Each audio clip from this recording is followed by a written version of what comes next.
I never thought I would end up in Queen's Hollow, a small forgotten town tucked away in the mountains. I had heard whispers about it growing up, but nothing could have prepared me for what happened that night. It all started when my car broke down on the old mountain road. With no cell service and night approaching, I had no choice but to walk to the nearest town. As I stumbled upon Queen's Hollow, I was greeted by eerie silence, the kind that makes your skin crawl.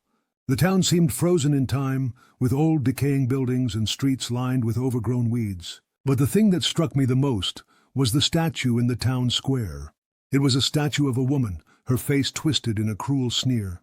I later learned that this was the Wicked Queen, a figure from an old American folktale. The locals told me that the Wicked Queen was once a ruler of the town, known for her beauty and cruelty. She had a heart as cold as ice, and anyone who crossed her path faced terrible consequences. Legend had it that she made a deal with dark forces to gain her power, and in return, her spirit was bound to the town forever. As I sought shelter for the night, I ended up at the old inn.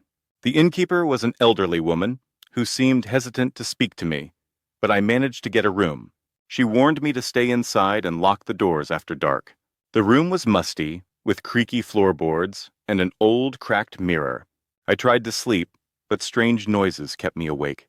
I heard whispers, soft and unintelligible, but undeniably there. I looked in the mirror, and for a moment, I saw a face that wasn't mine. It was her face, the Wicked Queen, with those cold, malevolent eyes. I bolted from the room, heart pounding. The hallways were dark, and shadows seemed to move on their own. I stumbled upon a hidden door, and behind it, I found a small room with old portraits and artifacts. Among them was a journal, written by a young girl who had lived in the town centuries ago. The journal spoke of the Queen's cruelty and the horrors she inflicted on the townspeople. But it also revealed a secret, a way to break the curse. The girl wrote about a hidden amulet, buried beneath the statue in the town square. It was said that whoever found the amulet could set the town free. With newfound determination, I braved the darkness and made my way to the statue. I dug through the cold, hard ground, and just as dawn began to break, I found it, the amulet. As I held it in my hand, a strange calm washed over me. The townspeople gathered around, their faces filled with hope and relief. The Wicked Queen's statue began to crumble, and a sense of peace descended upon Queen's Hollow. The curse was lifted, and the town began to come back to life.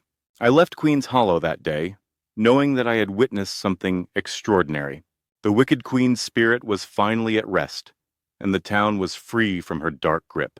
But I'll never forget the terror of that night and the eerie feeling that still haunts my dreams.